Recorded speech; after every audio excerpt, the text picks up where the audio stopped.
channel Free Tech TV. I thank you for joining in. Today I just wanted to make a video here and talk about the equipment that I use when making videos.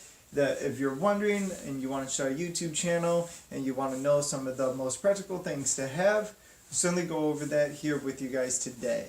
So thank you. I hope you guys enjoyed the video. So I hope this video inspires you to create videos, be creative, and do what you're passionate about. So to share with you guys some of the equipment that I use when creating videos, we'll start with just a few things here, and these are things that I use every single time. Now the main camera that I love to shoot with is a Nikon. I love working with Nikon. I work with both Nikon and Canon, but when given the choice, I like working with Nikon. I just find the user interface a little bit better and something that I just more enjoy using. So I use this usually as my everyday shooter. I have a 35mm lens on it, which is practical for most scenes or anything that I'm shooting, regardless if it's photography or if I'm doing video. This camera is also great because it has a fold-out screen here, which you can angle to get a whole range of different shots there, which is really great. Love this camera. This is the Nikon 5300 with 35mm lens attached to it. I have other lenses as well, but this is definitely the lens I'd recommend. It's a great everyday lens. Next up, I have this Nikon Keymission 170 camera, similar to what a GoPro is, just really the Nikon version of a GoPro. So it's an action camera. It does photos and videos, and it does them both really well, which is something I like. Sometimes with GoPro I wasn't too fond of how it did photos, so this is a great one that does both. Has two buttons for video as well as another one for photo. So great when traveling on the go, and of course you got to have a selfie stick with it. So the selfie stick just screws in here. That's another great thing about the Nikon Keymission 170 is that it has the universal screw port here for when adding accessories. So Wi-Fi, all those great features that GoPro has, really similar in this camera as well. So when I'm outside, when I'm traveling and doing videos like that, if I'm in the Philippines, this is my number one that I love carrying with me when I don't feel like carrying a big Nikon camera, digital SLR. So I'd highly recommend either a GoPro or one of these, especially if you're doing a lot of action videos. Really useful, super powerful tool to have. Next, I have a portable hard drive. This hard drive is the Western Digital My Passport Studio, which features two Thunderbolt ports for super fast file transferring. So super convenient. Aluminum brushed feel here, so very strong, very sturdy. But gotta have one of these so you can back up all your photos, all your videos, all the movies you make and everything. Just very convenient to have, especially when traveling. Slip it into your bag or anything. Come and go, 1,000 gigs. You can get them up to 2 terabytes, 4 terabytes, 8 terabytes now. So very convenient, very useful.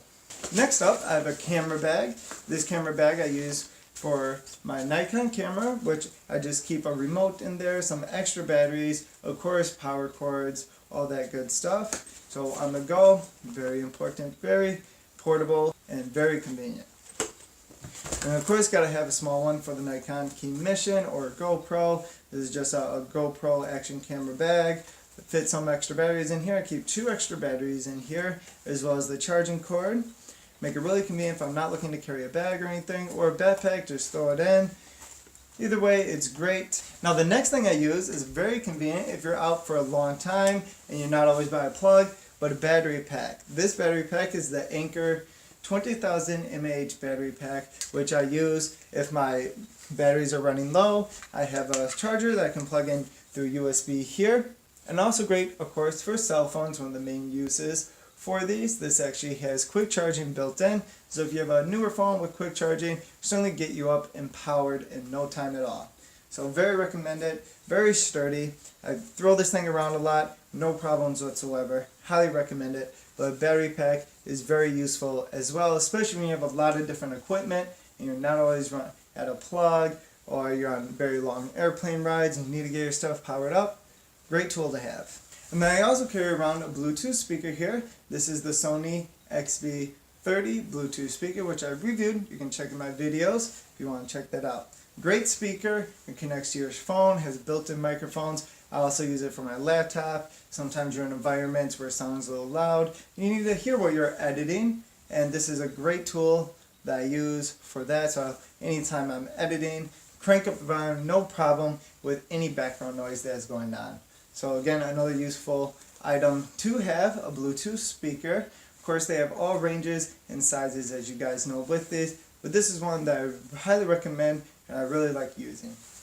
And then of course a laptop. Now this laptop is the HP Omen, and anytime you're doing video or photography using heavy software such as the Adobe Studio, you want a lot of processing power, a lot of RAM, so that's what we got here. Intel Core i7, highly recommend. I want to get anything else, but you gotta have something that's going to process all your work there.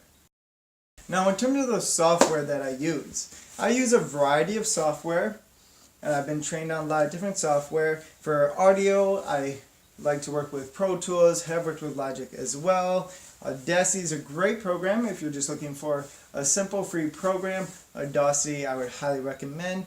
And for video, I love working with the Adobe Studio.